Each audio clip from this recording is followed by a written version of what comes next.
Hey guys, it's Brandon here, and in today's video we are going to be rebuilding the shock and knuckle for the 325iX, the front struts. I'm going to be doing a full rebuild on these and showing how to put all the suspension back together. Before we get into it, I'll play a clip here of how I cleaned these up, knocked a lot of the rust off, and then coated them in the rust-proofing rubberized sealant.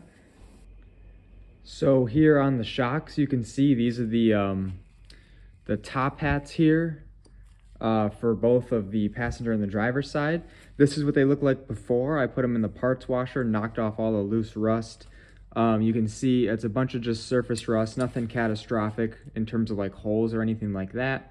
So I'm just gonna cover it all up in the rust encapsulator here that turns into rubber. So all of this here, I got going on through there, and then we'll flip them over when they're done and do the tops. The first thing we're gonna do is reassemble the passenger side strut and knuckle down here. So the first thing we're gonna need is the bottom rubber piece that we saved when we disassembled these. This will sit right down in here, and you could even see right here, this groove right here corresponds with this groove in here. So it'll sit in there just like that, and the spring rests on top of this. We are also going to be discarding this little plastic piece, as I'm not sure what it does, and it was just sitting there on both of my struts. So we're just going to be removing that. We're also going to need a new shock. These I got free with the car when I bought it. They were brand new. They're Stag brand. I looked them up on eBay, and they're only about 160 bucks for the front and rear. So they're a pretty cheap one, but they should fit, and I got them for free, so we're gonna run them. As for springs, I picked up on eBay a set of H&R lowering springs. Used, of course. I got these for a really good deal. So I'm just gonna be reassembling using the parts we have. These Stag shocks do come with a brand new locking nut, so we don't need to use the rusted plastic one, or the metal one that we had before. And these also have divots in them, so we can use a coil-over wrench to tighten these down. All right, so like I mentioned, the first step is going to be getting the rubber piece in here, lining up this divot with the divot in the shock here. And you'll see it just fits right in there once everything is all lined up. As you can see, everything's all nice and lined up there. So now that's all set. If we were going to be reusing this plastic piece, which I do not know what it does, and it just was sitting here, you can throw that back in there, but I won't be reusing it. So the next thing we're going to do is insert the shock tube right into the top here. There's no gaskets or anything. It just sits right there, and it'll sit, bottom out at the bottom. And if you bought the right size shocks and diameter tube, everything should just fit right into place. I do believe these shocks are 325iX specific, so just make sure you're getting the right ones. I'll see if I can get an eBay link for them down in the description below. And after this, we're going to be taking the locking collar. I'm going to be putting some anti-seize on here, just so in the future, if we need to remove them, it's not such a big deal. And these just go right on over the top, and you screw them on normal thread. It's not reverse or anything. And you can use a coil-over wrench, either something like this here, or the smaller the better. This is a little adjustable one I have for like an ATV. This is perfect, and we can just tighten that down. To my knowledge, there's no torque spec or anything, so I'm just going to go tight to where nothing moves.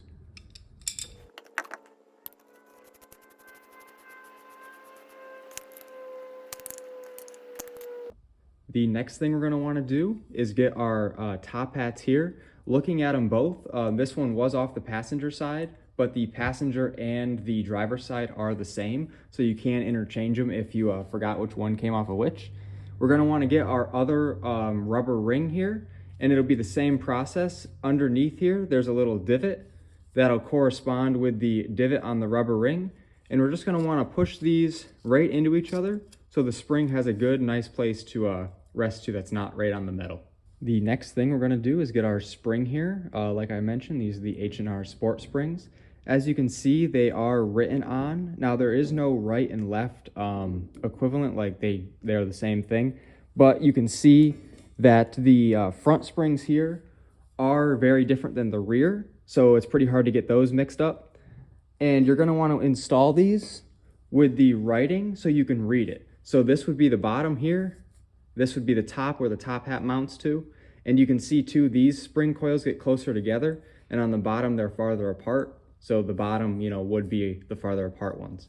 We're gonna wanna put our spring compressors on these and compress them down so we can put them into the shocks. Now our spring is compressed. I just test fit it, and I think the easiest way to do it is to be looking at the H&R logo, have a spring on each side so it's roughly flat. You can use the same ones I connected to here, shouldn't have any issues. This will fit right in the shock tower, and the bolts on the bottom of the compressors will actually clear perfectly, and they're basically straight up as well. So now we can put that into there, fit the top on, and then we also have to put the top hat on, but there's a couple of washers we'll have to sort through first and a little bit of re-greasing. All right, the next thing we're gonna do here is in the actual top hat. On the bottom here, there is a bearing. I rubbed a lot of grease out of that, so we're going to re-grease it. And there's also this washer that we removed when we disassembled this. So I'm going to pack some grease into here. I just have some regular multi-purpose grease here, and then put this washer back on top. So now that's packed up with grease, and I also put a little bit on the bottom of the washer. And this is just gonna sit right on here like that. Now what we can do is we'll take the spring, put it on the strut, then we'll put the top hat, the first top hat on the strut, line everything up, and then this will go on after, and we gotta be careful not to let this washer fall out. So now I have the strut here, and the next thing we're gonna do is place the spring in the strut. Remember, so the H&R logo is easy to read up and down. And you can see here that there's that cavity that dips down. That will correspond with that part of the spring right there. The spring will sit in that cavity, so this end piece is bumped right up against it.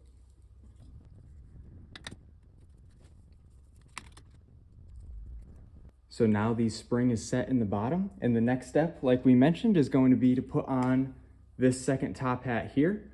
And now this is a good way to test too. You can put it on, make sure that the spring, when you do it, again, will line up where the end of the spring hits that groove there. When we put it on, we might need to move it around a little bit. And also this is a good time to check to make sure that you're gonna have thread showing at the top for when we put the other top hat on, you have enough. We might need to compress the spring a little bit more, as well as try to even it out a little bit as well. This process is really just trial and error until you get it compressed enough and straight enough to fit everything up easily. So I'm working on the driver's side right now, and I realized that I didn't put any bump stops or dust shields on the passenger side. And the reason for that was because I didn't have any dust shields or bump stops, so I just completely forgot about it. I'm putting this one together, and I realized, so this is the original bump stop that came with these, and it's really deteriorated and won't really work. But I found some F30 335 bump stops, and what you can do is these are actually the same height. So if you're doing stock springs, these are perfect. These are actually for the rear of the 335 F30. And what you can do for lowering is you can cut one of the tops off, because these are lowering springs, and now you have a good bump stop. So these will go on right now, of course, before any of the top hats. Just slide it on. The tapered part goes down towards the bottom. And if you have any dust shields, these get attached to this and slide down over. And that plastic ring that we had, this one here, I believe attaches to the bottom of the dust shields. However, I didn't have any of that for any of this. I also don't have dust shields now, so I'm just not gonna run them.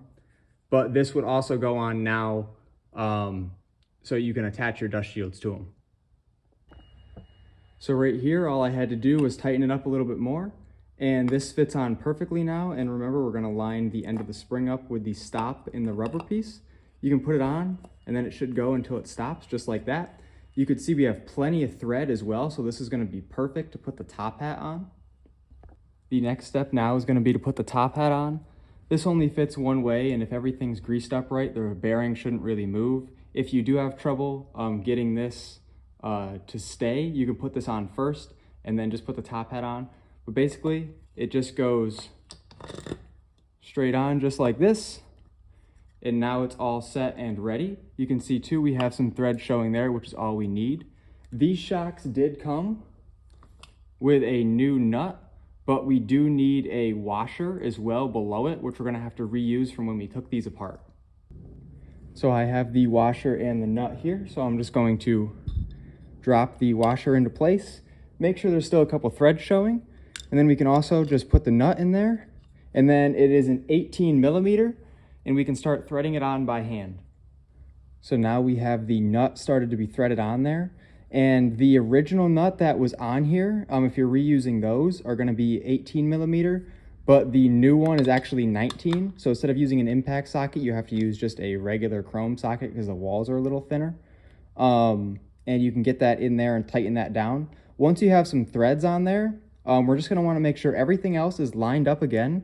So like we mentioned before, you want the spring to be right in line with the rubber part on the bottom as well as the top. And then we can make sure, again, the threads are all threaded or as tight as possible to where the actual shaft of the shock will start moving. And then we can start undoing the spring compressors so we can impact this down without issue. All right, the nut is as tight as it'll go before the shock starts spinning right now. We got plenty of thread on there because you can see the entirety of the top of the hex. So now we're just gonna put the 19s back on here to undo my spring compressors. And then that'll give tension to the top hat and we'll be able to tighten the nut down even more. Make sure, obviously, you're not gonna be standing in front of this in case something terrible happens. It'll either shoot the top hat out or it's gonna shoot the entire strut down. So really you wanna be in a neutral position, not looking right down at it or having it like between your legs or anything like that. Generally standing up or on the ground and then being to the side of it would be the safest. All right, so now the shock is all built up. All we have to do is finishing tightening down this nut here. Once there is a bunch of compression on this, we should be able to just tighten this down. If the shaft does move though, I'll show you the trick on how to do it with 2 pairs of tools. And it's the same exact way. If you watch the video on how we removed all of these, it's gonna be the same exact way as doing that. So I was able to impact it down and it's all set now. There's a bunch of thread showing and it's tight and won't move anymore. But if it won't work for you, here's the way to do it. You wanna get a 19 millimeter big socket, one of the 1/2-inch drives on it, and then throw in one of these small 1/4-inch drives, a big extension into there, and then a small 8 millimeter, as that what is the nut at the top here is 8 millimeter. You're gonna wanna put that in and then attach it to the end of this. Then that whole contraption can go on and you can loosen the 8 millimeter. Now loosen's very important because it's gonna be spinning opposite of the nut, which would be tightening it. Loosen the 8 millimeter until you can't do it anymore and then it's all tight. All right, so now this shock is all set and built up, ready to be put back in the car. The last thing to do is on the very top here, there is a little dust cover we have, which is just a little plastic piece that came off the stock one. So this is what the little dust cover looks like, but I also figured I'd show you, here's how many threads you should have showing in the nut area here. And then this can just press right into the top, just like that, to protect it from debris. And you're all set. The shock is completely built up and ready to be reinstalled into the car.